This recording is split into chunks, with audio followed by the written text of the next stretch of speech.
ಈ ದೇಶದ ಬೆನ್ನೆಲುಬು ಅಂತ ಹೇಳ್ತಾರೆ ರೈತರನ್ನ. ರೈತರಿಗೆ ಏನಾರ ತೊಂದರೆ ತಾಪತ್ರೆ ಆದ ಅಂತ ಟೈಮ್ನಲ್ಲಿ ಅವ್ರಿಗೆ ಸ್ಪಂದಿಸಬೇಕು ಅಂತ ಹೇಳ್ತಾರೆ. ಈ ದೇಶದಲ್ಲಿ ರೈತ ಬೆಳೆದ ಹೋದ್ರೆ ನಾವೆಲ್ಲ ಮಣ್ಣು ತಿನ್ಬೇಕಾಗ್ತದೆ ಅಂತ ಹೇಳ್ತಾರೆ.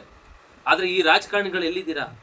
ರೈತರಿಗೆ ತೊಂದರೆ ಆಗ್ತಾ ಇದೆ. ಕಳೆದ 7 ದಿನಗಳಿಂದ ರಾಜ್ಯದಲ್ಲಿ ರೈತರು ಯಾವ ರೀತಿಯಾಗಿ ಹೋರಾಟವನ್ನ ಮಾಡ್ತಾ ಇದ್ದಾರೆ. ಬೆಳಗಾವಿ ಭಾಗದಲ್ಲಿ, ಉತ್ತರ ಕರ್ನಾಟಕ ಭಾಗದಲ್ಲಿ ಅವರಿಗೆ ತೊಂದರೆ ತಾಪತ್ರೆಗಳೇನು?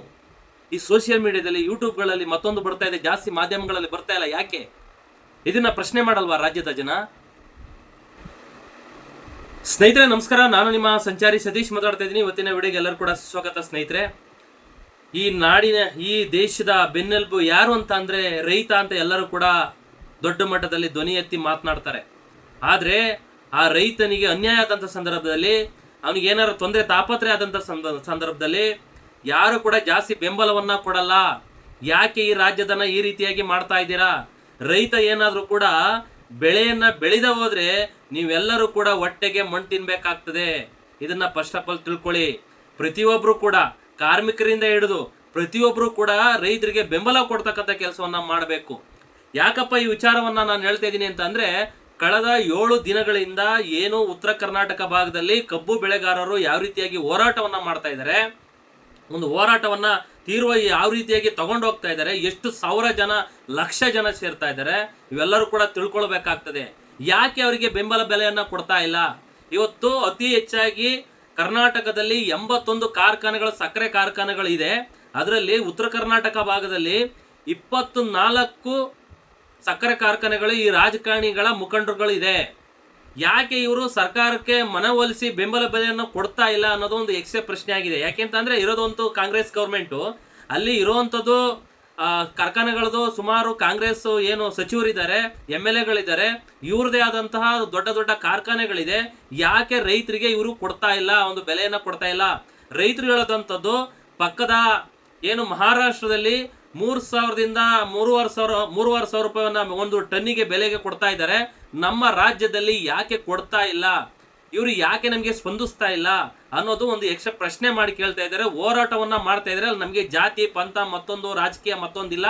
ನಮ್ಮ ರೈತರಿಗೆ ಒಳ್ಳೇದಾಗಬೇಕು, ನಮ್ಮ ರೈತರಿಗೆ ಒಳ್ಳೆ ರೇಟ್ ಸಿಗಬೇಕು, ಅವರು ಬೆಳೆದಂತ ಬೆಳೆಗೆ ಒಳ್ಳೆ ಉತ್ತಮವಾದಂತ ಬೆಲೆಯನ್ನ ಕೊಡಿ ಅಂತೇಳಿ ಉತ್ತರ ಕರ್ನಾಟಕ ಭಾಗದಲ್ಲಿ ರಸ್ತೆಗಳನ್ನ ತಡೆ ಹಿಡಿದು ಬಹಳ ದೊಡ್ಡ ಮಟ್ಟದಲ್ಲಿ ಒಂದು ಹೋರಾಟವನ್ನ ಮಾಡ್ತಾ ಇದ್ದಾರೆ. ನಿರೀಕ್ಷೆಗೂ ಮೀರಿ ಜನ ಸ್ವಯಂ ಪ್ರೇರಿತವಾಗಿ ಬಂದು ಹೋರಾಟಕ್ಕೆ ಭಾಗವಹಿಸ್ತಾ ಇದ್ದಾರೆ ಅನ್ನೋದನ್ನ ಮಾಧ್ಯಮಗಳಲ್ಲಿ ಜಾಸ್ತಿ ತೋರಿಸ್ತಾ ಇಲ್ಲ, ಸೋಷಿಯಲ್ ಮೀಡಿಯಾದಲ್ಲಿ ನಾವು ನೋಡ್ತಾ ಇದೀವಿ. ಸ್ನೇಹಿತರೆ ನೋಡಿ, ಒಬ್ಬ ರೈತ ಕಬ್ಬನ್ನ ಬೆಳಿಲಿಕ್ಕೆ ಒಂದು ಟನ್ನಿಗೆ 3,000ದಿಂದ 300-400 ರೂಪಾಯಿ ಖರ್ಚು ಬರ್ತದೆ. ಆ ಖರ್ಚಿಗೆ ರೈತ ಬೆಳೆದಂತ ನೀವು ಕೊಟ್ಟಂತ ದುಡ್ಡ ಅಂತ ಅಂದ್ರೆ 400 ರೂಪಾಯಿ ಖರ್ಚು ಬರ್ತದೆ. ನೀವು ಕೊಡ್ತಾ ಇರೋಂಥದ್ದು ಎಷ್ಟು? 2,700-800 ಯಾವ ಮೂಲೆಗೆ ಸಾಲ್ತದೆ? ಅವನಿಗೆ ತರತಕ್ಕಂಥ ಗೊಬ್ಬರ ಮತ್ತೊಂದು ಎಲ್ಲ ಖರ್ಚು ವೆಚ್ಚಗಳನ್ನ ಮಾಡಿ ಅವನು ಎಲ್ಲಾನು ಲಾಭ ಅಂಶನ ನೋಡಿದ ನಮ್ಮ ಕುಟುಂಬ ಏನ್ ಮಾಡಬೇಕು?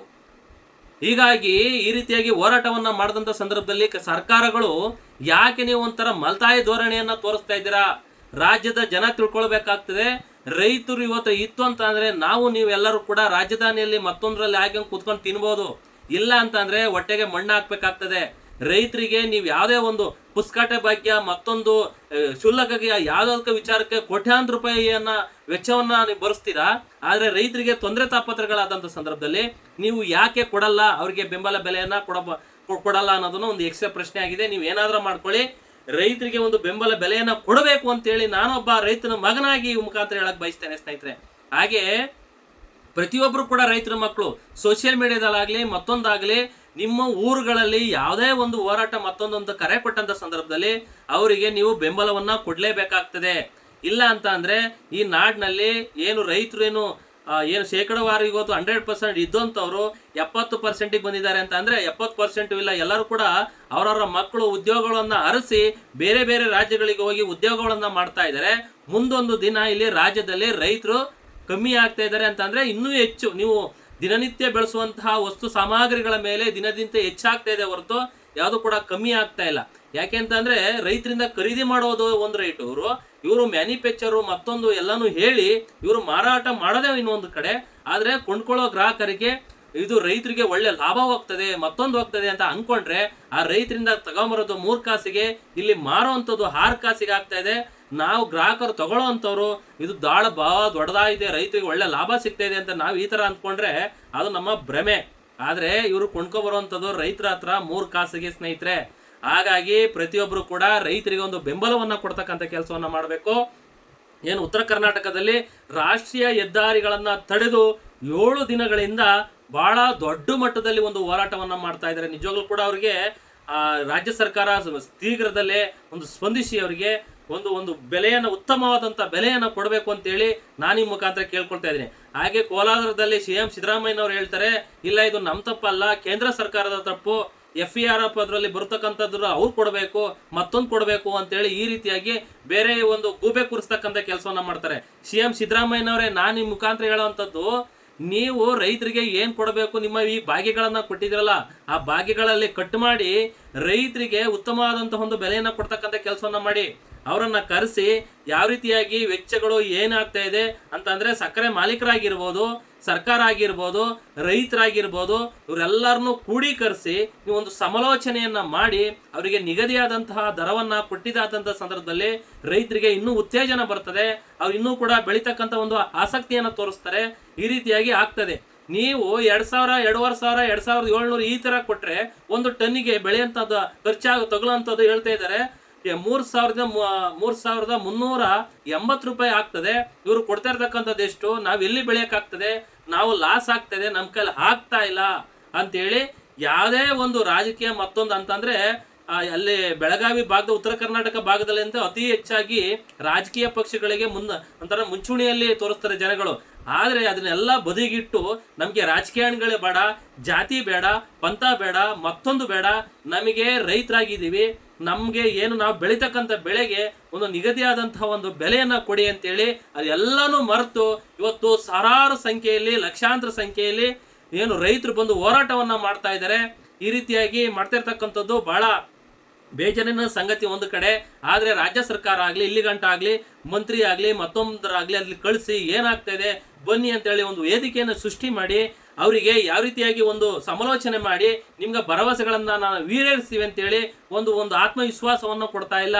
ಈಗ BJPಯ ಏನು ರಾಜ್ಯಾಧ್ಯಕ್ಷರಾಗಿದ್ದ ವಿಜೇಂದ್ರ ಇದ್ದಾರೆ, ಯಡಿಯೂರಪ್ಪರವ್ರ ಮಗ, ಅವರು ಕೂಡ ಅಹೋರಾತ್ರಿಯಾಗಿ ಧರಣಿ ಮಾಡಲಿಕ್ಕೆ ಅವರಿಗೆ ಬೆಂಬಲವನ್ನು ಕೊಟ್ಟಿದ್ದಾರೆ. ಹೋಗಿ ಅವರು ಕೂಡ ಮಲ್ಕೊಂಡಿದ್ದಾರೆ. ಆದರೆ ಈ ಕಡೆ BJPಯವರ ಏನು ಮಾಲೀಕರು ಏನಿದ್ದಾರೆ, ಸಕ್ಕರೆ ಕಾರ್ಖಾನೆ ಮಾಲೀಕರು, ಅವರು ಕೂಡ ಇದ್ದಾರೆ. ಕಾಂಗ್ರೆಸ್ ಏನು ಶಾಸಕರು, ಸಚಿವರು ಇದ್ದಾರೆ, ಅವರು ಕೂಡ ಮಾಲೀಕರು ಅವರವರು ಇದ್ದಾರೆ. ಏನು ಸತೀಶ್ ಜಾರಕಿಹೊಳಿ ಇದ್ದಾರೆ, ಅವರವು 2 ಕಾರ್ಖಾನೆ ಇದೆ. ಲಕ್ಷ್ಮೀ ಹೆಬ್ಬಾಳ್ಕರ್ ಅವ್ರದ್ದು ಒಂದು ಕಾರ್ಖಾನೆ ಇದೆ. ಲಕ್ಷ್ಮಣ್ ಸವದಿ ಅವ್ರದ್ದು ಕೂಡ ಒಂದು ಕಾರ್ಖಾನೆ ಇದೆ. ಇವರೆಲ್ಲರೂ ಕೂಡ ಸರ್ಕಾರದ ಮೇಲೆ ಯಾವ ರೀತಿಯಾಗಿ ಒತ್ತಡಗಳನ್ನು ಹಾಕಿ ಏನು ಮಾಡಬಾರ್ದು ಅಂತ ಹೇಳ್ತಾ ಇದ್ದಾರೋ, ಇಲ್ಲ ಸಚಿವರು ಅಲ್ಲಿಗೆ ಹೋಗಿ ಭೇಟಿ ಮಾಡಿ ಅವರಿಗೆ ಸಂಪರ್ಕ ಮಾಡಿ ಅವ್ರಿಗೆ ಸಮಾಧಾನ ಮಾಡಿ ತಿಳಿ ಹೇಳಿ ನಿಮ್ಮ ಮಾಡ್ತೀವಿ ಅಂತ ಘೋಷಣೆ ಮಾಡ್ತಾರೋ, ಇದೊಂದು ಯಾವುದಂತೂ ಗೊತ್ತಿಲ್ಲ. ಈ ರೀತಿಯಾಗಿ ಸಮಸ್ಯೆಗಳಾಗೋಗ್ಬಿಟ್ಟಿದೆ. ಪ್ರತಿಯೊಬ್ಬರು ರೈತರು ಕೂಡ, ನಾನು ರೈತರ ಮಕ್ಕಳಿಗೆ ಹೇಳುವಂಥದ್ದು, ಯಾವುದೇ ಒಂದು ರಾಜ್ಯದಲ್ಲಿ ಅಂತಂದ್ರೆ ನಮ್ಮ ರಾಜ್ಯದಲ್ಲಿ ಯಾವುದೇ ಒಂದು ಜಿಲ್ಲೆ ಭಾಗದಲ್ಲಿ ಹೋರಾಟಕ್ಕಂತೆ ಕರೆಯನ್ನು ಕೊಟ್ಟಂತ ಸಂದರ್ಭದಲ್ಲಿ ರೈತರು ಅವರಿಗೆ ನೇರವಾಗಿ ನೀವು ಬೆಂಬಲ ಕೊಡ್ತಕ್ಕಂಥ ಕೆಲಸವನ್ನ ಮಾಡಿದ್ರೆ ರಾಜ್ಯದಲ್ಲಿ ರೈತರಿಗೆ ಒಳ್ಳೆ ಒಂದು ಉತ್ತಮವಾದಂತಹ, ಅವರು ಬೆಳೆದಂತಹ ಬೆಳೆಗೆ ಒಂದು ಉತ್ತಮವಾದಂತಹ ರೇಟ್ ನಿಗದಿ ಆಗ್ತದೆ. ಇಲ್ಲ ಅಂತ ಅಂದ್ರೆ ನಾವು ಬೆಂಬಲವನ್ನು ಕೊಡದೆ ಹೋದ್ರೆ ಮುಂದಿನ ದಿನಗಳಲ್ಲಿ ರೈತರು ಇವತ್ತು ಏನಿದ್ದಾರೆ, ನಾನು ಹೇಳ್ದ ಆಗ್ಲೇನೆ 100% ಅಲ್ಲಿ ಕೇವಲ 50% ಬಂದಿದ್ದಾರೆ. ಯಾರು ಕೂಡ ಒಂದು ವ್ಯವಸಾಯನ ಮಾಡಕ್ಕೆ ಆಸಕ್ತಿ ತೋರಿಸ್ತಾ ಇಲ್ಲ. ಯಾಕೆ ಅಂತ ಅಂದ್ರೆ ನಾವು ಬೆಳೆದಂತ ಬೆಳೆಗಳಿಗೆ ಈ ರೀತಿಯಾಗಿ ನಾವು ಖರ್ಚು ಮಾಡೋದು ಒಂದು ದುಡ್ಡು. ಈಗ 1 ಲಕ್ಷ ರೂಪಾಯಿ ಖರ್ಚು ಮಾಡಿ ನಾವು ಬೆಳೆಯನ್ನ ಬೆಳೆದ್ರೆ ಅದರಲ್ಲಿ ಸಿಗ್ತಾ ಇರ್ತಕ್ಕಂಥ ಕೇವಲ ನಮಗೆ 30,000ದಿಂದ 40,000 ಸಿಗ್ತದೆ. ಇವತ್ತು ರೈತರಿಗೆ ಲಾಟ್ರಿ ಯಾವಾಗ ಹೊಡಿತಿದ್ದೆ ಹೇಳಿದೆ, ಒಂಥರ ಲಾಟ್ರಿ ಹೊಡಿತಿತ್ತಲ್ಲ, ಆ ರೀತಿಯಾಗಿ ಲಾಟ್ರಿ ಹೊಡೆದಂಗೆ ಈ ರೀತಿಯಾಗಿ ಮಾಡ್ತಾ ಇದ್ದಾರೆ ಸ್ನೇಹಿತರೆ.